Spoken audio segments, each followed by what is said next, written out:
मैं screen share करता हूँ एक बार।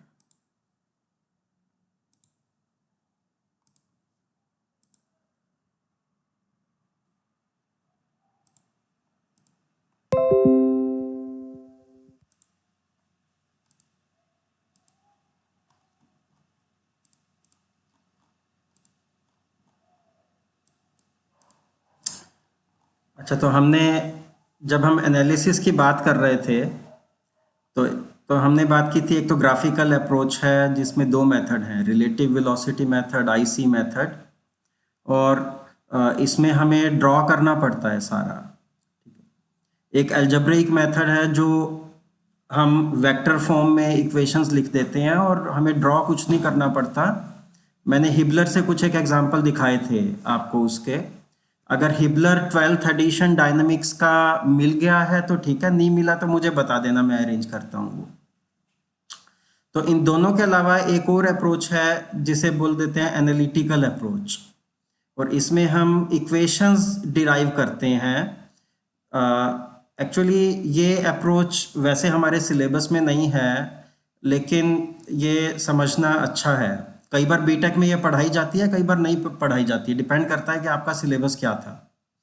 तो मैं एक बार रतन में दिखाना चाहता हूँ कि ये अप्रोच क्या है। अगर आपको इंटरेस्ट हो तो इसको थोड़ा सा और समझ के आप ट्राई कर सकते हो, नहीं इंटरेस्ट है तो ठीक है, छोड़ देना, कोई नहीं। तो रतन में एक बार देखते हैं।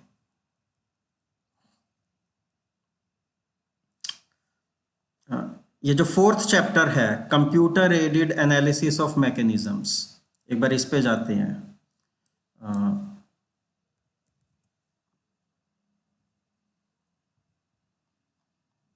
Computer aided analysis of mechanisms, ठीक है।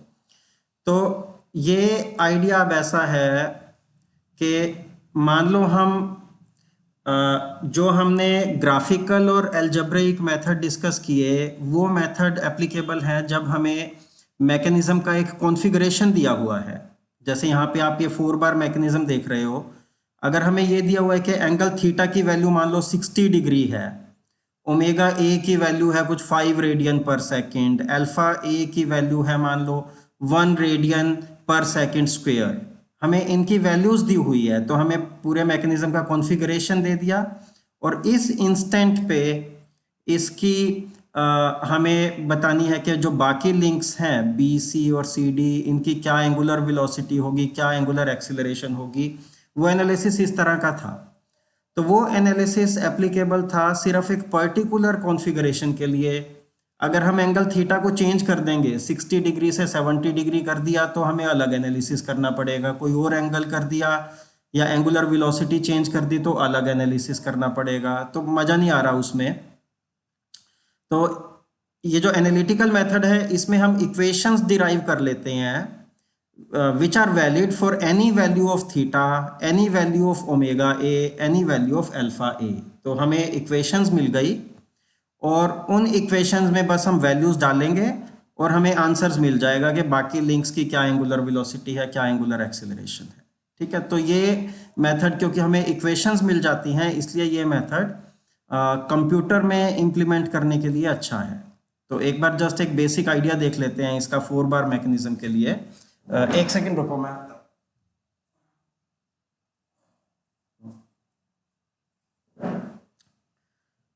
तो देखो यहाँ पे ये इक्वेशंस डिराइव की हुई है। हमने बोल दिया ये ए बी, इस लिंक की लेंथ है ए, बी सी इसकी लेंथ है बी, सी डी इसकी लेंथ है सी, और ए डी इसकी लेंथ है डी। तो चारों की हमें लेंथ दी हुई है और ये एंगल थीटा है, यहाँ पे ये एंगल बीटा है, यहाँ पे ये एंगल फाई है। ठीक है, तो अब हम इसको बोला है यहाँ पे डिस्प्लेसमेंट एनालिसिस। हम यहाँ पे दो इक्वेशंस लिख सकते हैं। जैसे अगर हम पॉइंट ए से लेके सी तक जाएं, ए से सी तक, तो जो सी का जो एक्स कोऑर्डिनेट है, पॉइंट सी का एक्स कोऑर्डिनेट, उसको एक तो मैं लिख सकता हूं A cos theta plus B cos beta, है ना। A cos theta plus B cos beta, वो हो जाएगा सी का एक्स कोऑर्डिनेट। और उसी को मैं ऐसे भी लिख सकता हूं डी प्लस सी कॉस फाई, ठीक है, तो एक तो मैं चला जाऊं इस रास्ते से और एक मैं चला जाऊं इस रास्ते से, तो वो इक्वेशन यहाँ पे लिख दी, a cos theta plus b cos beta equals d plus c cos phi. ठीक है, ये इक्वेशन हमेशा वैलिड है। ये पॉइंट C का कोऑर्डिनेट x कोऑर्डिनेट हमने दो तरीके से लिख दिया।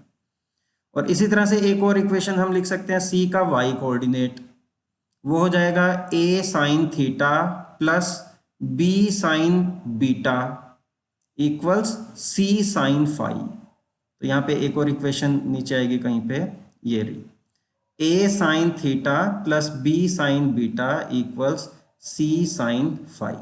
ठीक है, तो हमने बेसिकली ये दो इक्वेशंस लिखी और हमें दिया क्या होगा, देखो ये 1 डिग्री ऑफ फ्रीडम सिस्टम है, हमें यहाँ पे दिया होगा ABCD, चारों लिंक्स की लेंथ है वो तो हमें दी होगी, उसके साथ हमें थीटा दिया होगा, ओमेगा A दिया होगा और अल्फा A दिया होगा, बस ये दिया होगा, हमें बीटा और फाई नहीं दिया होगा। क्योंकि अगर आपको थीटा दे दिया है तो क्योंकि ये 1 डिग्री ऑफ फ्रीडम सिस्टम है तो बीटा और फाई आप अपने से निकाल सकते हो। 1 डिग्री ऑफ फ्रीडम सिस्टम का यही मतलब है कि उसमें एक इंडिपेंडेंट कोऑर्डिनेट है, वो यहाँ पे थीटा हमने ले लिया।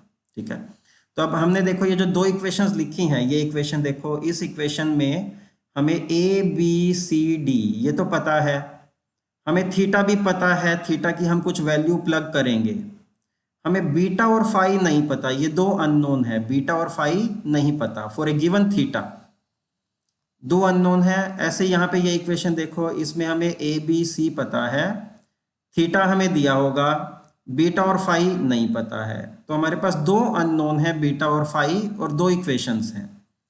तो अब यहाँ पे क्या किया है, इन दोनों इक्वेशंस को सॉल्व करके बीटा और फाई निकाल लिया। तो वो सॉल्यूशन के मेथड से मैं नहीं जाऊंगा, सिंपल ट्रिग्नोमेट्री है, आप चाहो तो ये फिर से, ये चैप्टर 4 है, यहाँ पे चाहो तो ये देख सकते हो, बड़ा सिंपल मेथड है यहाँ पे, कुछ ज़्यादा कॉम्प्लेक्सिटी नहीं है, लेकिन एंड में आपको इक्वेशन मिल जाएगी। देखो देखते हैं क्या इक्वेशन मिली, फाई, देखो फाई के लिए ये इक्वेशन मिल गई, ये यहाँ पे ABC का कुछ है, कैसे वो आएगा, देखो थीटा ABCD, उनसे ये ABC आ जाएगा, फाई के लिए इक्वेशन मिल गई। और इसी तरह बीटा के लिए, ये बीटा के लिए इक्वेशन मिल गई। ठीक है, तो पहले तो हमने क्या किया, हमने थीटा दिया हुआ था, तो हमने बीटा और फाई, जो बाकी लिंक्स के जो एंगल्स बनते हैं, वो एंगल्स की हमें इक्वेशंस मिल गई, जो कोई भी कॉन्फ़िगरेशन हो वैलिड हैं। हमें थीटा की वैल्यू एक चूज करनी पड़ेगी और बीटा और फाई हमें मिल जाएंगे। तो पहले तो ये हो गया। अभी तक हमने कोई वेलोसिटी एनालिसिस नहीं किया है।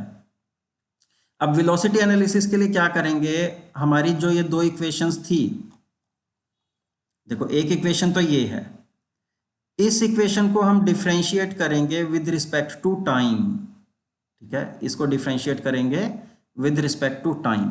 तो जैसे एक बार करके देखते हैं क्या मिलेगा। विद रिस्पेक्ट टू टाइम क्यों, क्योंकि ये जो थीटा, बीटा और फाई ये चेंज कर रहे हैं विद टाइम। ABCD तो कांस्टेंट है, लेकिन ये एंगल्स चेंज कर रहे हैं जैसे जैसे मोशन हो रही है। तो इसको डिफरेंशिएट करेंगे, क्या हो जाएगा, -A sine theta, theta dot.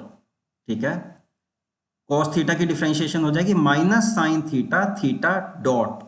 Theta dot का क्या मतलब है, थीटा डॉट का मतलब है omega A, D theta D T omega A है, A की एंगुलर एक्सीलरेशन।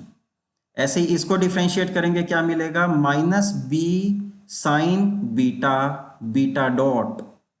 बीटा डॉट मतलब डी बीटा डी टी क्या है, omega B, angular velocity of this link, omega B। ऐसे ही D की डिफरेंशिएशन 0 हो जाएगी। यहाँ पे cos फाई को डिफरेंशिएट करेंगे, ये हो जाएगा C तो ऐसे ही रहेगा, और इसकी डिफरेंशिएशन हो जाएगी minus sine phi, phi dot, और फाई डॉट क्या होगा, ओमेगा C। तो हमें एक इक्वेशन मिल जाएगी जिसमें omega A, omega B, omega C होंगे। ठीक है, ऐसे ही हम ये जो दूसरी इक्वेशन थी इसको डिफरेंशिएट करेंगे, इसको भी डिफरेंशिएट करेंगे, हमें omega A, omega B, omega C terms मिलेंगी। तो हमें दो इक्वेशंस मिल गई, और इन दोनों इक्वेशंस को देखोगे, और एक बार हमने बीटा और फाई निकाल लिया है, वो मैंने आपको पहले दिखा दिया बीटा और फाई कैसे आएगा। अब इन दोनों इक्वेशंस में दो अननोन हैं, ओमेगा बी और ओमेगा सी। इस लिंक की एंगुलर वेलोसिटी और इसकी एंगुलर वेलोसिटी, ओमेगा ए की वैल्यू हमें दी होगी कि इस, वो तो हम प्लग करेंगे कि ये वैल्यू है तो बताओ बाकी क्या होगी। तो हमारे पास दो इक्वेशंस हैं, दो अननोन हैं, तो उनको सॉल्व कर लेंगे, हमें ओमेगा बी ओमेगा सी मिल जाएगा। तो एक बार देखते हैं इसमें, अगर इंटरेस्टेड हो तो ये देख सकते हो। आइडिया बस यही है कि इक्वेशंस यहाँ पे डिराइव की हैं। देखो वेलोसिटी एनालिसिस के लिए ये हमारी इक्वेशन थी पॉइंट सी के एक्स कोऑर्डिनेट वाली, इसको डिफ्रेंशिएट किया विद रिस्पेक्ट टू टाइम और हमें ये इक्वेशन मिल गई, ये वाली यहाँ पे जो 4.13 बोला है। इसी तरह जो दूसरी इक्वेशन थी इसको डिफ्रेंशिएट किया और डिफ्रेंशिएट करके हमें ये इक्वेशन मिल गई। तो उसके बाद इन दोनों इक्वेशन में से 4.13 और 4.15 इन दोनों को सॉल्व किया है, सिंपल सी कुछ ट्रिग्नोमेट्री लगाई है यहाँ पे देख सकते हो, और उससे हमें इक्वेशंस मिल जाएंगी कि ओमेगा सी की ये वैल्यू होगी। देखो बड़ा आसान हो गया है, अब हमें ए पता है, ओमेगा ए पता है, सी पता है, थीटा पता है हमें, बीटा और फाई हम निकाल लेंगे इक्वेशन जो दूसरी वाली थी और उससे हमें ओमेगा सी मिल जाएगी, ऐसे ही ओमेगा बी मिल जाएगा। ठीक है, तो ये हमारा वेलोसिटी एनालिसिस हो गया। तो वेलोसिटी एनालिसिस हो गया। अब एक्सीलरेशन एनालिसिस करना है। एक्सीलरेशन एनालिसिस के लिए क्या करेंगे, जो एक बार डिफरेंशिएट करके हमें इक्वेशन मिली थी, जैसे ये इक्वेशन मिली है ये वाली, ठीक है, और दूसरी इक्वेशन कौन सी मिली थी जो ऊपर है ये दोनों इक्वेशन हमें मिली थी एक बार डिफरेंशिएट करके। अब इन दोनों इक्वेशंस को हम एक बार और डिफरेंशिएट करेंगे, क्योंकि पहली इक्वेशन डिस्प्लेसमेंट की टर्म्स में थी, उसको एक बार डिफरेंशिएट किया तो हमें वेलोसिटी एनालिसिस के लिए इक्वेशन मिल गई, और उस इक्वेशन को एक बार और डिफरेंशिएट करेंगे तो एक्सीलरेशन एनालिसिस के लिए मिल जाएगी। तो इसको एक बार और डिफरेंशिएट करेंगे, देखो नीचे किया हुआ है एक्सीलरेशन एनालिसिस, तो उसको एक बार और डिफरेंशिएट करेंगे। जैसे ये इक्वेशन लिया, ठीक है, यहाँ पे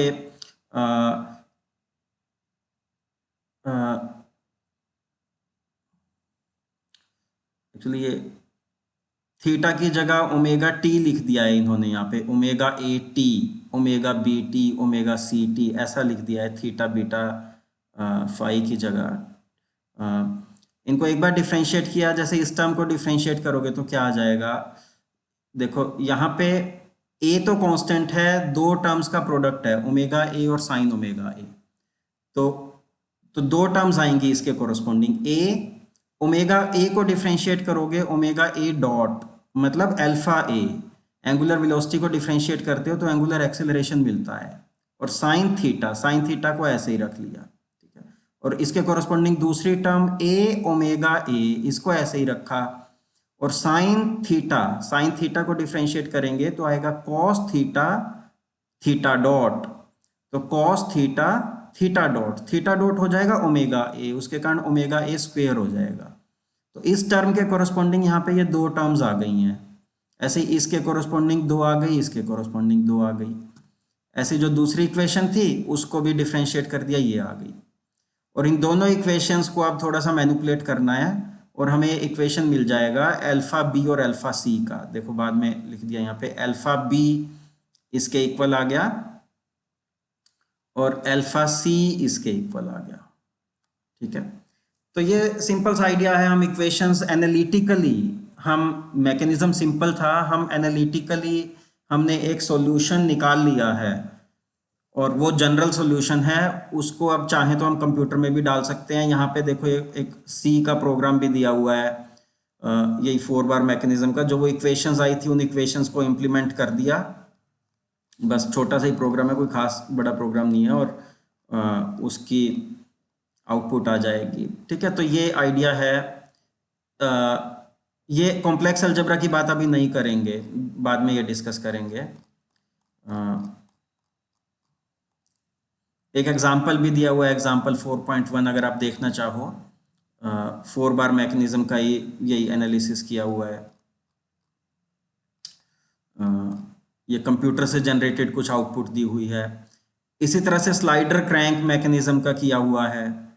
यहाँ पे ये जो पॉइंट सी है, सी के कोऑर्डिनेट हम दो दो एक्स कोऑर्डिनेट भी वाई कोऑर्डिनेट भी हम दो तरीके से लिख सकते हैं। हमें ये दो इक्वेशंस मिलेंगी, दो इक्वेशंस, और फिर वही उन दोनों इक्वेशंस को सॉल्व करेंगे, उनको एक बार डिफरेंशिएट करके सॉल्व करेंगे, दो बार डिफरेंशिएट करके सॉल्व करेंगे, आइडिया वही है, तो हमें आंसर मिल जाएगा। देखो ये वेलोसिटी एनालिसिस यहाँ पे आ गया, हमें ओमेगा बी मिल जाता है, और स्लाइडर की वेलोसिटी, स्लाइडर की एंगुलर वेलोसिटी नहीं है यहाँ पे, लीनियर वेलोसिटी है, वो मिल जाती है। एक्सेलरेशन एनालिसिस में हमें ये एक्सेलरेशन मिल जाता है उनका, और फिर उसका भी कंप्यूटर प्रोग्राम दिया हुआ है, और ये कुछ एग्जांपल दिया हुआ है। ठीक है, तो ये चैप्टर 4 में है। अगर चाहो तो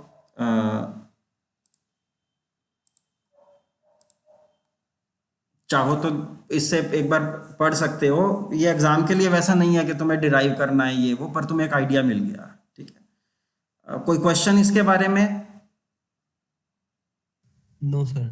अच्छा, ये पढ़ा था पहले एनालिटिकल? नहीं सर, पहली बार देखा सर। और अच्छा, आसान है पर थोड़ा लेंदी हो जा रहा है ना, 4 बार हाँ के लिए थोड़ा। हाँ हाँ, एनालिटिकल मेथड हम तभी अप्लाई कर सकते हैं जब मैकेनिज्म सिंपल हो। यस सर, वो सिंपल है फोर तो बार के हम, लिए देखा सर, बहुत लेंदी हो गया वो। हाँ, उसकी डेरिवेशन में थोड़ी ट्रिग्नोमेट्री लगती है। इक्वेशन सिर्फ दो हैं, दो इक्वेशन हैं, उनको एक बार डिफरेंशिएट करेंगे वेलोसिटी एनालिसिस हो जाएगा, दो बार डिफरेंशिएट करेंगे एक्सेलरेशन एनालिसिस, और उन इक्वेशन को थोड़ा मैनिपुलेट करना है तो हमें आंसर मिल जाता है। बस उसमें फिर वैल्यूज डालनी है, कंप्यूटर के बिना भी वैल्यू डाल के कर सकते हो, बड़ा आसान हो जाएगा। ठीक है, लेकिन फ़ायदा ये है कि ये एनालिसिस एक जनरल है, किसी भी थीटा के लिए एप्लीकेबल है, किसी भी ओमेगा ए के लिए एप्लीकेबल है, तो ये इसका फ़ायदा है। ठीक है, तो ये एनालिटिकल हो गया। तो हमने एक तरह से जनरल सेंस में हमने तीन चीज़ें वैसे डिस्कस कर ली हैं, ग्राफिकल मेथड, एल्जेब्रिक, और ये एनालिटिकल। तो आज हम थोड़ी सी बात करते हैं, जो हमारा इसमें एक नेक्स्ट टॉपिक है, एक बार सिलेबस में देखते हैं। देखो हमने ये सब अब तक डिस्कस कर लिया है, डेफिनेशंस वगैरह, planar spatial mechanism, kinematic pair, degree of freedom, equivalent mechanism बचा है, ये आगे किसी क्लास में करेंगे। प्लेनर मैकेनिज्म का एनालिसिस, ग्राफिकल और एनालिटिकल मेथड्स। अब आगे एक और टॉपिक है, velocity and acceleration analysis of complex mechanisms. ठीक है, complex mechanisms by normal acceleration and auxiliary point methods. तो ये दो मेथड्स हैं, नॉर्मल एक्सीलरेशन मेथड और ऑक्सिलरी पॉइंट मेथड, और ये दोनों मेथड हम यूज़ करते हैं कॉम्प्लेक्स मैकेनिज्म के। मैंने स्क्रीन शेयर नहीं किया, हाँ, तुम्हें कुछ दिख ही नहीं रहा होगा, रुको भूल गया।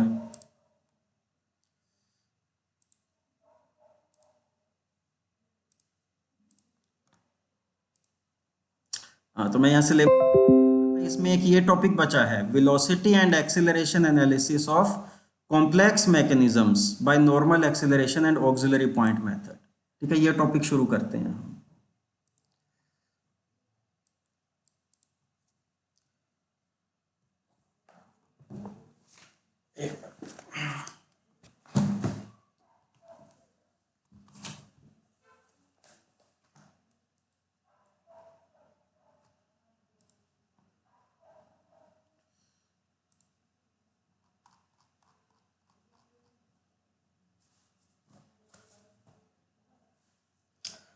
तो सबसे पहले देखेंगे कॉम्प्लेक्स मैकेनिज्म होता क्या है।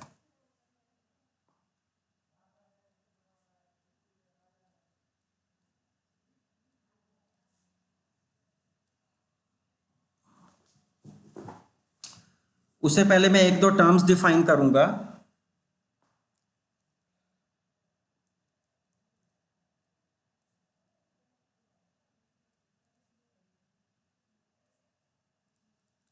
ये motion transfer point, motion transfer point क्या होता है, मैं शॉर्ट में MTF लिख देता हूं, motion transfer point of a link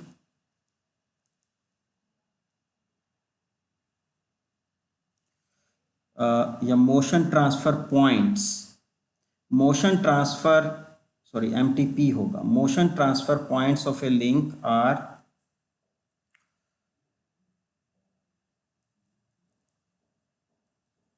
points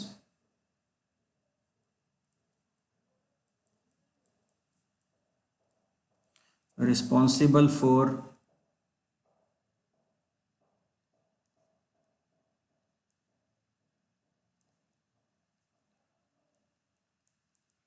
transferring motion to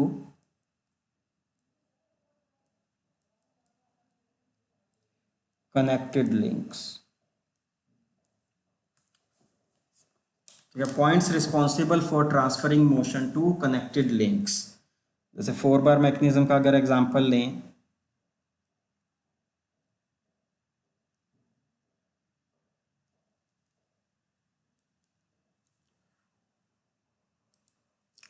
तो यहाँ पे ये जो पॉइंट ए और बी है, ये क्या है, मोशन ट्रांसफर पॉइंट्स ए और बी, क्योंकि ये है points responsible for transferring motion to connected links. जो यहाँ पे ये अगर ये क्रैंक है, इस लिंक से दूसरे लिंक को मोशन कैसे ट्रांसफर होती है, पॉइंट ए के थ्रू ट्रांसफर होती है, इस कनेक्शन के थ्रू, तो ये मोशन ट्रांसफर पॉइंट है। यहाँ पे ये दूसरा मोशन ट्रांसफर पॉइंट है। ठीक है, सिंपल सा आइडिया है ये। अच्छा, अब एक और यहाँ पे आइडिया देखते हैं। ये जो मैकेनिज्म है, इसमें अगर हम देखें कि मोशन ट्रांसफर पॉइंट क्या पाथ फॉलो करते हैं, अगर मैं पूछूं मुझे ये बताओ path followed by motion transfer point, ठीक है, बोलो बता सकते हो कि नहीं?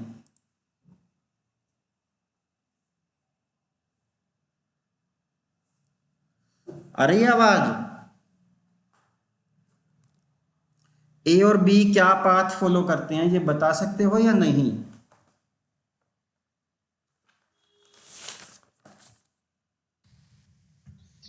General motion sir. नहीं, ए और बी, सिर्फ ए और बी बता सकते हो। ए का पाथ एक सर्कल में है बस, है ना, ए का पाथ सर्कल में है और बी का पाथ भी सर्कल। सर्कल में। ए और बी का तो बता सकते हो। हाँ? हमने कोई और जनरल पॉइंट लिया, इसके जहाँ पे एक कपलर है, कपलर के ऊपर कोई पॉइंट पी ले लिया, पी का पाथ क्या होगा वो नहीं हमें पता, लेकिन ए और बी का तो हमें पता है सर्कल में होगा। तो ये एक ऐसा केस है जिसमें जो मोशन ट्रांसफर पॉइंट्स हैं, हम ऐसा बोल सकते हैं मोशन ट्रांसफर पॉइंट जो पाथ फॉलो करते हैं वो हमें पता है। ठीक है, इस तरह के मैकेनिज्म को सिंपल मैकेनिज्म बोलते हैं। तो ये एक सिंपल मैकेनिज्म था। ऐसे ही आप स्लाइडर क्रैंक का एग्जांपल लोगे, अगर स्लाइडर क्रैंक देखते हैं, कहीं पे ऊपर बनाया था,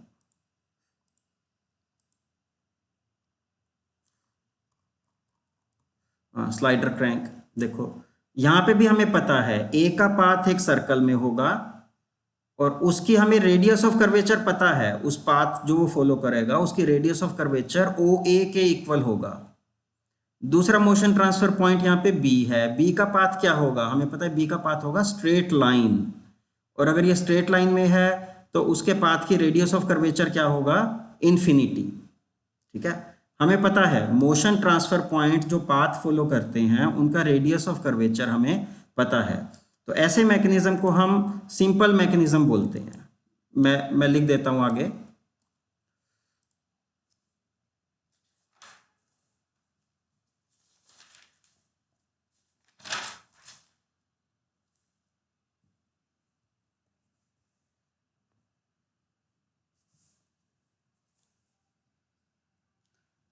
If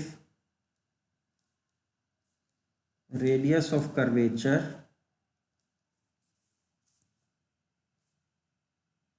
of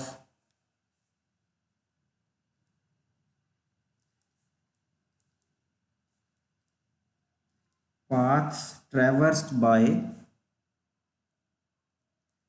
MTPs of all links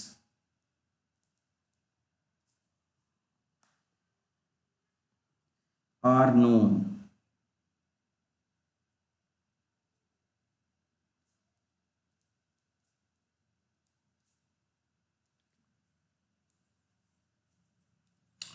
तो उसको हम बोलते हैं काइनेमेटिकली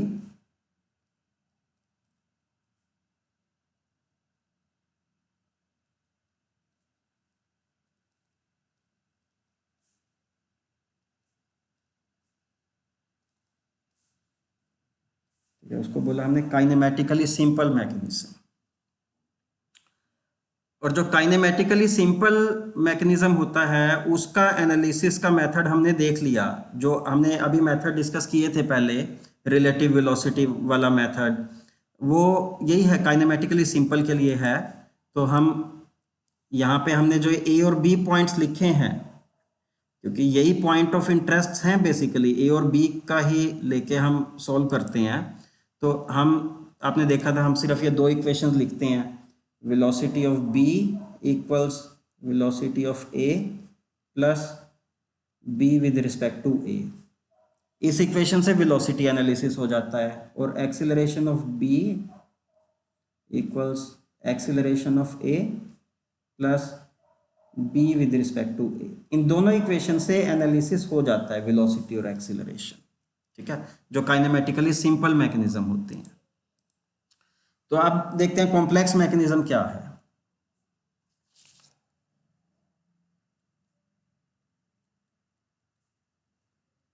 कॉम्प्लेक्स का मतलब ये नहीं है उसमें ढेर सारे लिंक्स कनेक्टेड हैं, उस सेंस में कॉम्प्लेक्स है। काइनेमेटिकली कॉम्प्लेक्स का मतलब यहाँ पे ये है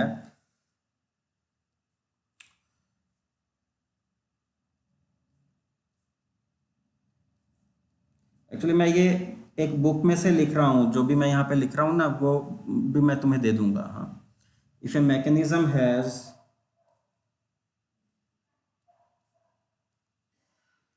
टर्नरी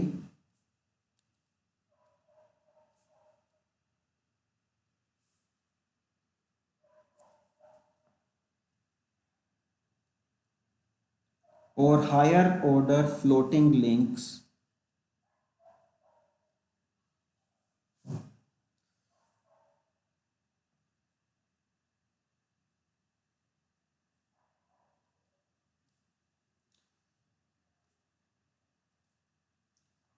the application of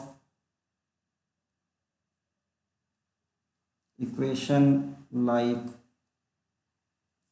जो हमने ऊपर लिखी है, acceleration of b equals a plus b with respect to a, इस तरह की जो इक्वेशन होती है, application of equation like this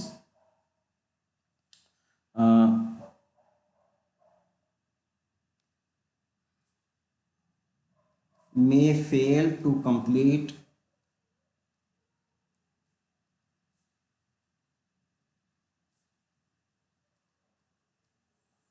acceleration analysis।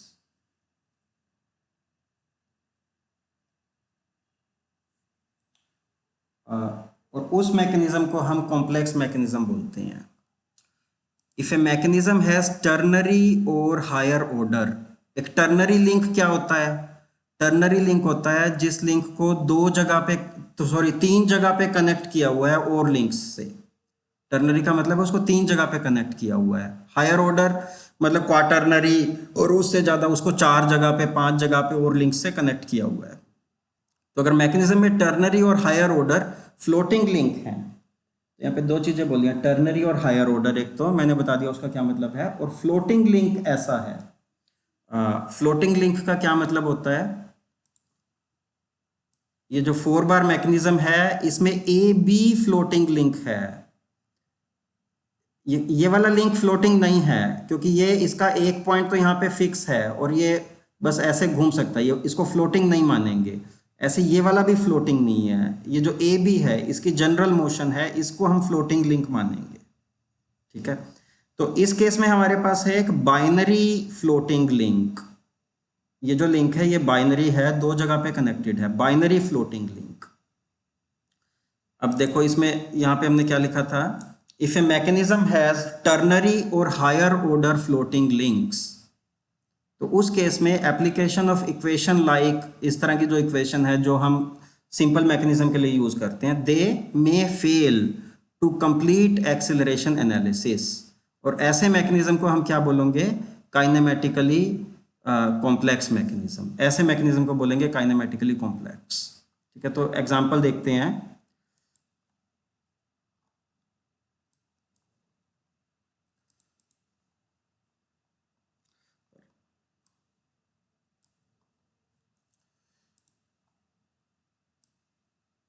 कहाँ चला गया?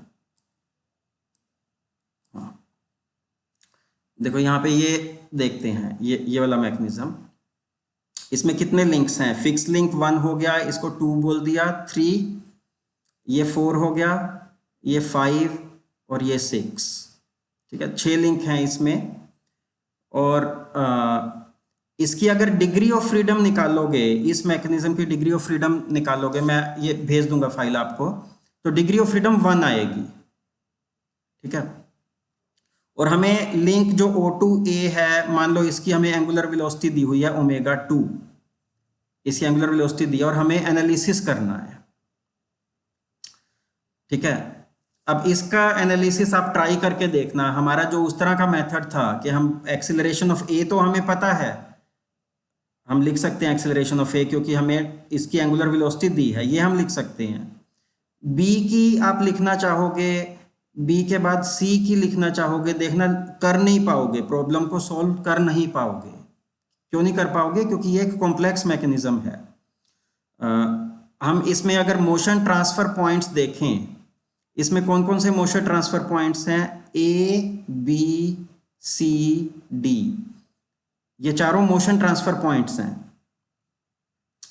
ए का तो पाथ हमें पता है, सर्कल में होगा। ठीक है, सी का भी पाथ हमें पता है, सर्कल में होगा। डी का भी पाथ सर्कल में होगा। लेकिन बी एक मोशन ट्रांसफर पॉइंट है जिसका पाथ हमें पता नहीं है कैसा होगा। ठीक है, तो यहाँ पे एक मोशन ट्रांसफर पॉइंट ऐसा है जिसका पाथ और उस पाथ की रेडियस ऑफ कर्वेचर क्या होगी उसके बारे में हमें नहीं पता। तो इस कारण ये सिंपल मैकेनिज्म नहीं है, काइनेमेटिकली सिंपल नहीं है। और हम इसमें दूसरे तरीके से अगर देखें कि अगर इसमें फ्लोटिंग लिंक्स देखें, फ्लोटिंग लिंक्स कौन कौन से हैं इसमें? एक तो ये ए बी, ये एक फ्लोटिंग लिंक है, और एक ये बी सी डी, ये एक फ्लोटिंग लिंक है। ठीक है, तो इसमें ये दोनों फ्लोटिंग लिंक हैं। अब इसमें ये जो बी सी डी, ये एक जो फ्लोटिंग लिंक है, ये कैसा लिंक है? टर्नरी। तो हमारे पास एक टर्नरी फ्लोटिंग लिंक आ गया मैकेनिज्म में, टर्नरी फ्लोटिंग लिंक। तो और हमने लिखा था ये यहाँ पे, if a mechanism has ternary और हायर ऑर्डर फ्लोटिंग लिंक्स, तो जो सिंपल वाला जो एनालिसिस है वो अप्रोच काम नहीं करेगी, तो उसको हम कॉम्प्लेक्स मैकेनिज्म बोलेंगे। तो ये एक कॉम्प्लेक्स मैकेनिज्म है। ठीक है, यहाँ पे ठीक है, एक और भी एग्जांपल्स दिए हैं। एक्चुअली मैंने स्कैन करते हुए कुछ पेजेस छोड़ दिए या क्या गड़बड़ की, पता नहीं। एक पेज मिस हो गया मुझे लग रहा है स्कैन करते हुए, या ऊपर नहीं, एक पेज मिस कर दिया।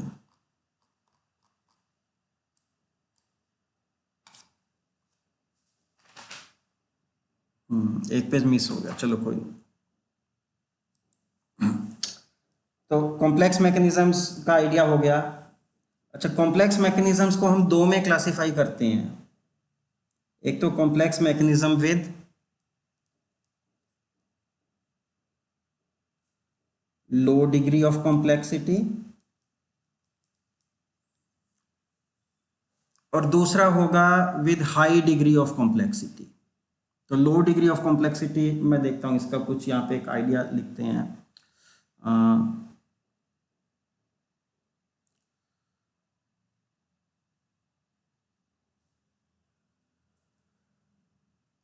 if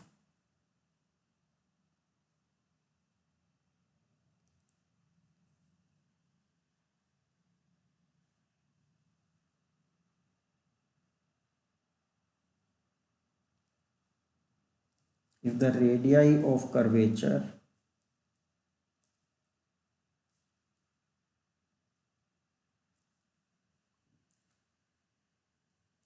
of path of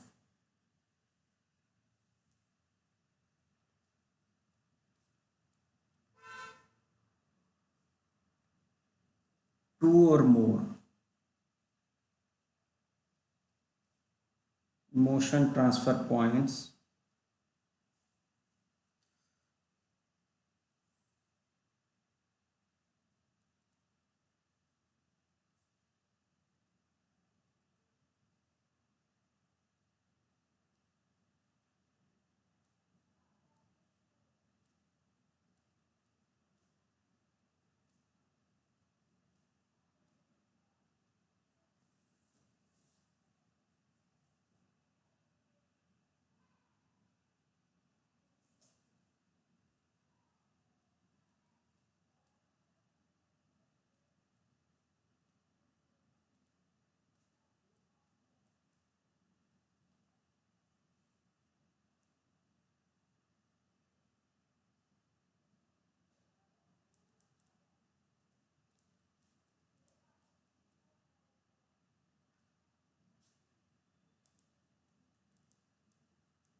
तो मैंने लिखा if the radii of curvature of path of two और more motion transfer points of higher order floating link are known, तो उसको हम बोलेंगे mechanism with low degree of complexity. और ऐसा जो एग्जांपल के थ्रू समझ में आएगा, और सच ए मैकेनिज्म बिकम्स सिंपल, ऐसा मैकेनिज्म है वैसे कॉम्प्लेक्स पर वो लो डिग्री ऑफ कॉम्प्लेक्सिटी वाला, पर वो सिंपल हो जाएगा by changing the input link. ठीक है, वही एग्जांपल हम देखते हैं जो मैंने दिखाया था।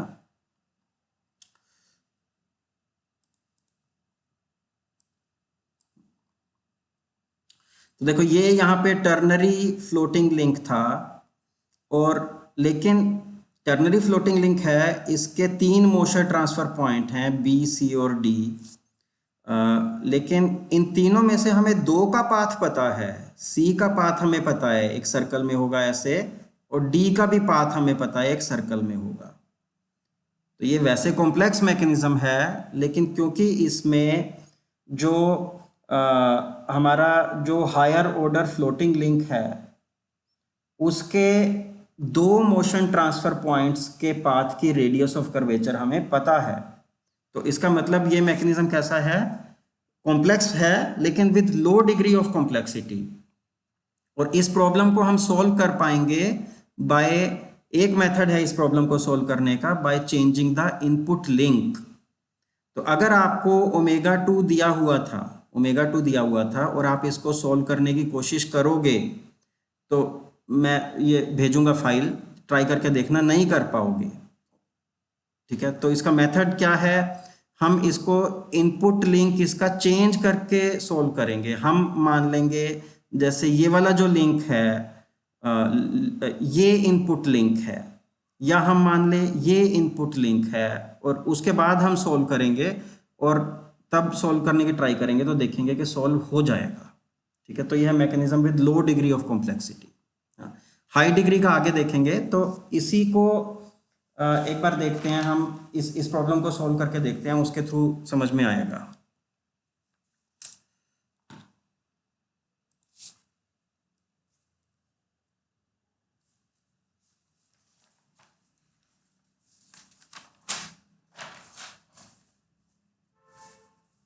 तो ये जो मेथड हम डिस्कस कर रहे हैं लो डिग्री ऑफ कॉम्प्लेक्सिटी मैकेनिज्म के लिए,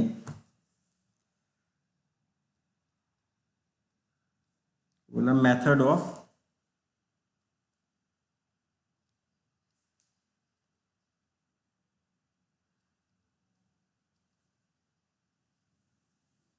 मेथड ऑफ नॉर्मल एक्सेलरेशन। ये एक्सेलरेशन, सॉरी, ये मेथड कब लगता है, फॉर mechanisms with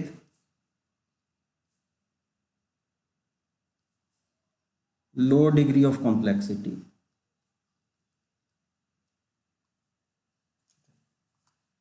और इसमें स्टेप्स क्या होंगे, एक्चुअली मैं स्कैन करना भूल गया, स्कैन करता तो मैं उसी में दिखा देता, अब स्कैन नहीं किया तो मैं लिख देता हूँ यहाँ पे फटाफट। स्कैन, सॉरी, स्टेप्स उसमें ये होंगे, सबसे पहला स्टेप होगा transform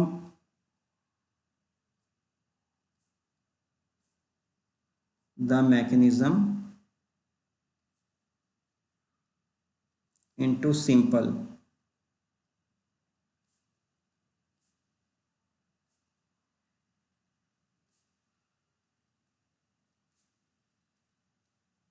by changing input link.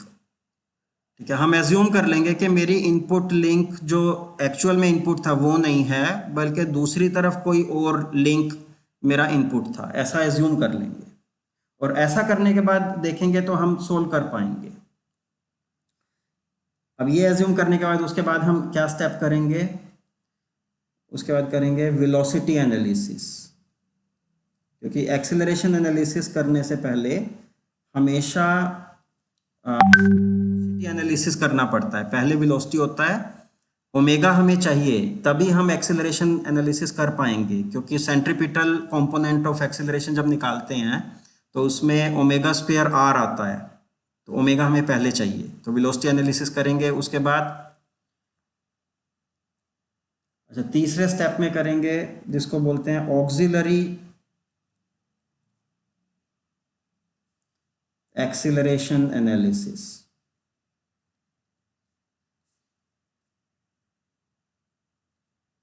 ठीक है, ये देखेंगे हम इसका क्या मतलब है ऑक्सिलरी एक्सीलरेशन एनालिसिस। ये एनालिसिस हम करते हैं बाय एज्यूमिंग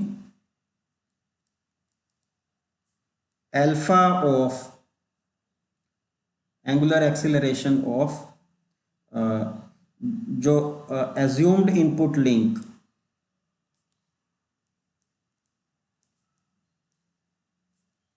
एज 0।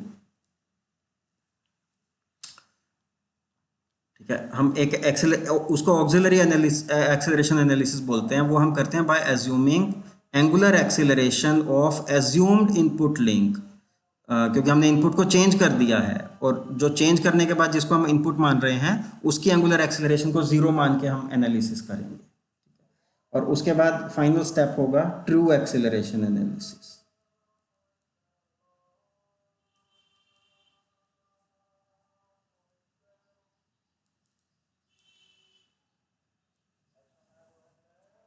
ठीक है, तो 4 स्टेप्स होंगे इसमें।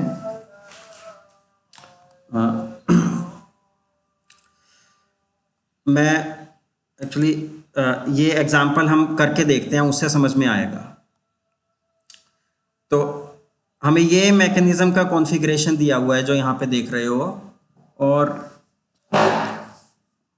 सारी डिटेल्स दी हुई है यहाँ पे। मैं भेज दूंगा फाइल तुम्हें, उसमें O2A इसकी लेंथ दी हुई है, AB की लेंथ दी हुई है, BC CD इन सब की लेंथ दी हुई है, ये दिया हुआ है, ये तो सारा कॉन्फ़िगरेशन दिया हुआ है। उसके साथ साथ हमें ओमेगा 2 दिया है, ओमेगा 2 दिया है 10 रेडियन पर सेकंड, 10 रेडियन पर सेकंड है ओमेगा 2, और इसकी एंगुलर एक्सेलरेशन 0 है। ठीक है, 10 रेडियन पर सेकंड। और अब हमें इसका वेलोसिटी और एक्सेलरेशन एनालिसिस करना है। ठीक है, ये प्रॉब्लम है। और फिर से मैं बोलूँगा कि आप इसको ट्राई करके देखना, वो velocity of b equals velocity of a plus b with respect to a, ऐसे करने का आप ट्राई करोगे, आगे जाने की कोशिश करोगे तो नहीं कर पाओगे, क्योंकि ये कॉम्प्लेक्स मैकेनिज्म है। तो हमने इनपुट को चेंज किया अब, और हम किसी और लिंक को इनपुट मान लेते हैं। देखो यहाँ पे एक्चुअली मैं इसको सॉल्व कर सकता हूँ, लेकिन इसको भी मैं रेफर कर लेता हूँ। यहाँ पे देखो, with link 2 as the driving link, यहाँ पे ये लिंक 2 एक्चुअल में ड्राइविंग लिंक था। द मैकेनिज्म इज कॉम्प्लेक्स है, हम नहीं कर पा रहे इसको सॉल्व। ठीक है, but with link 6 as driving the mechanism is transformed into a simple one.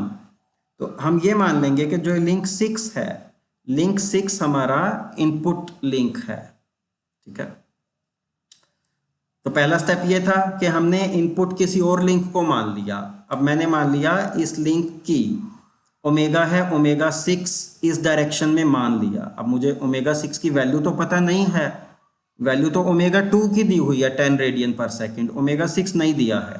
हाँ, लेकिन मैंने मान लिया उसको ओमेगा 6। अब उसके बाद दूसरा स्टेप क्या है?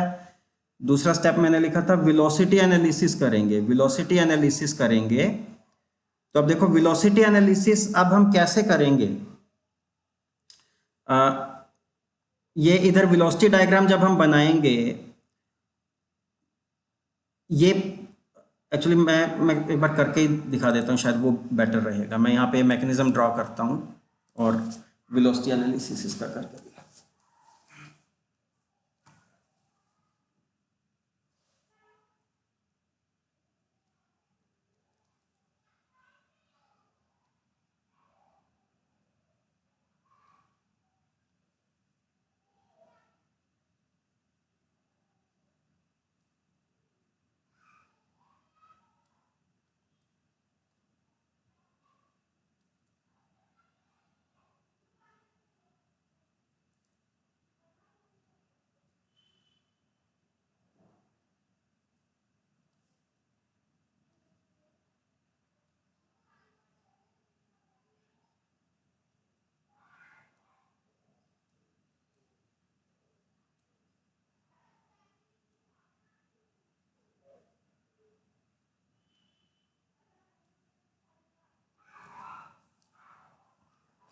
ठीक है, ये हमारा मैकेनिज्म था।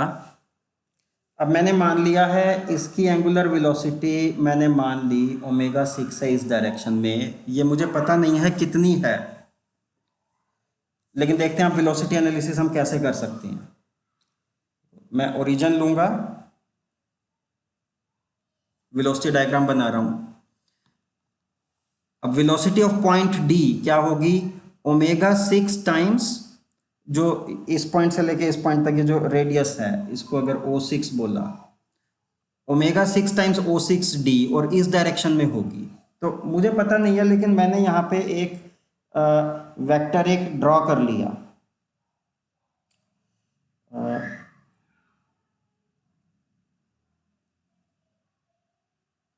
कितनी भी लेंथ का ड्रॉ कर लो, क्योंकि मुझे इसका मैग्नीट्यूड पता नहीं है। ये हो गया मेरा पॉइंट डी। तो ये जो ओडी वेक्टर है ये मेरा दे रहा है वेलोसिटी ऑफ पॉइंट डी। मैंने एक आर्बिट्ररी लेंथ का ड्रॉ कर लिया क्योंकि मुझे पता ही नहीं था ये है कितनी, तो ये ड्रॉ कर लिया। अब हम देखेंगे डी से, अब हम आगे जाएंगे।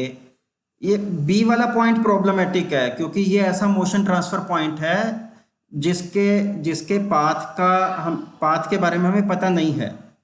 सी वाला पॉइंट अच्छा है क्योंकि इसका पाथ हमें पता है। तो हम ऐसे जाएंगे, O6 से D तक हमें पता लग गया, D से अब C पे जाएंगे। D से C पे जाएंगे तो क्या लिखोगे? वेलोसिटी ऑफ C, जैसे इक्वेशन लिखना चाहो, velocity of C equals velocity of D plus velocity of C with respect to D। ठीक है, वेक्टर इक्वेशन ऐसे लिखोगे। वेलोसिटी ऑफ D हमें पहले से पता है और C with respect to D वो इसके परपेंडिकुलर होगी। तो हम पॉइंट डी से हम एक लाइन ड्रॉ करेंगे जो होगा सी डी के परपेंडिकुलर। तो ये मैंने एक लाइन ड्रॉ कर दी। ठीक है, ये लाइन है सी डी के परपेंडिकुलर क्योंकि velocity of C with respect to D इस डायरेक्शन में कहीं होना था। और इन दोनों वेक्टर को ऐड करेंगे तो वेलोसिटी ऑफ सी मिलेगा। वेलोसिटी ऑफ सी हमें पता है, ये वर्टिकल है इस कॉन्फ़िगरेशन में, तो वेलोसिटी ऑफ सी होगी हॉरिजॉन्टल डायरेक्शन में। तो मैंने ओरिजिन से ये एक वेक्टर ड्रॉ किया हॉरिजॉन्टल डायरेक्शन में और इनकी इंटरसेक्शन, ये पॉइंट सी हो गया इस डायग्राम पे। ठीक है, तो अब हम सी तक पहुंच गए, हमें डी सी मिल गया। अब बी जो प्रॉब्लमेटिक पॉइंट था, अब शायद मैंने जो एक रिकॉर्डेड लेक्चर आपको दिया था उसमें ये था कि BCD ये एक लिंक है, तो वेलोसिटी डायग्राम पे इस लिंक का इमेज बनेगा। वेलोसिटी इमेज बोलते हैं उसको। जैसी शेप यहाँ पे दिख रही है क्योंकि ये एक लिंक है, एक लिंक की जैसी शेप यहाँ पे होती है वेलोसिटी डायग्राम पे सेम शेप बनती है। तो हम सेम शेप बना दें क्योंकि हमें यहाँ पे ज्योमेट्री पता है, सेम ज्योमेट्री यहाँ पे कॉपी कर देंगे। ठीक है, और कॉपी करते हुए ये ध्यान रखना है कि यहाँ पे अगर हम ये BCD ये एंटी क्लॉकवाइज डायरेक्शन में है, जब हम B से C पे जा रहे हैं और C से D पे, तो देखो एंटी क्लॉकवाइज जा रहे हैं। तो इस डायग्राम पे भी सेम चीज होगी। आप बी से सी पे जाएंगे, सी से डी पे, तो एंटी क्लॉकवाइज जाएंगे, उस कारण बी को इधर होना पड़ेगा, यहाँ बी सी डी। अगर बी को इधर नीचे लगा दोगे तो बी सी डी क्लॉकवाइज हो जाएगा, एंटी क्लॉकवाइज नहीं। तो बी इधर आएगा, तो मैं पॉइंट बी यहाँ पे बना देता हूँ एक। मैंने सेम शेप यहाँ पे कॉपी कर दी, ये पॉइंट बी हो गया। ये जो बी डी सी शेप थी उसके सिमिलर शेप ये होनी चाहिए, ये बना दी। तो अब मुझे पॉइंट बी मिल गया यहाँ पे। अब बी मिल गया है, बी से मैं ए पे जा सकता हूँ। बी से ए पे जाना सिंपल है, मैं लिखूंगा velocity of A equals velocity of B plus A with respect to B. मैं बी को यूज करके ए पे जा रहा हूँ। तो बी तो मुझे मिल गया है, ये जो ओ से लेके बी तक ये वाला जो वेक्टर है, ये वेक्टर मुझे दे रहा है वेलोसिटी ऑफ पॉइंट बी। ठीक है, अब बी से ए तक जाऊंगा तो इस वेक्टर में मुझे एक और वेक्टर ऐड करना है, और ये जो वेक्टर है ये ए बी के परपेंडिकुलर होगा, ए बी के परपेंडिकुलर। तो मैंने पॉइंट बी से एक मैं लाइन लगाऊंगा जो ए बी के परपेंडिकुलर होगी। तो पॉइंट बी से लाइन लगा दिया, ये लाइन है परपेंडिकुलर टू ए बी। ठीक है, जो पहले लाइन लगाई थी वो लाइन थी परपेंडिकुलर टू किसके परपेंडिकुलर थी, ये C D, perpendicular to A B लगा दी। तो पॉइंट बी कहीं इस लाइन पे लाई करेगा, सॉरी पॉइंट ए, और वेलोसिटी ऑफ ए हमें पता है इस डायरेक्शन में है, वेलोसिटी ऑफ ए इस डायरेक्शन में, इस लिंक के परपेंडिकुलर। तो मैं ओरिजिन से एक लाइन में ड्रॉ करूंगा ऐसे, जो वेलोसिटी ऑफ ए की डायरेक्शन में है, और उन दोनों का इंटरसेक्शन पॉइंट ये मिल गया, ये मुझे मिल गया पॉइंट ए। ठीक है, तो अब मेरा वेलोसिटी एनालिसिस पूरा हो गया है। इस डायग्राम पे ओ ए रिप्रेजेंट करता है velocity of A, O B करता है velocity of B, O C करता है वेलोसिटी ऑफ सी। इस तरह से सारा ये हो गया है। और अब जो हमें ओ ए मिला, ओ ए जो वेक्टर है, इसका मैग्नीट्यूड कितना होना चाहिए? हमें दिया हुआ था लिंक 2 की एंगुलर वेलोसिटी हमें जो दी हुई थी ओमेगा 2। इस पॉइंट का यहाँ पे कुछ नाम रख देते हैं O2। तो ओ ए जो ए की वेलोसिटी है वो होनी थी omega 2 times O2A, omega r. हमें ओमेगा भी पता है, आर भी पता है।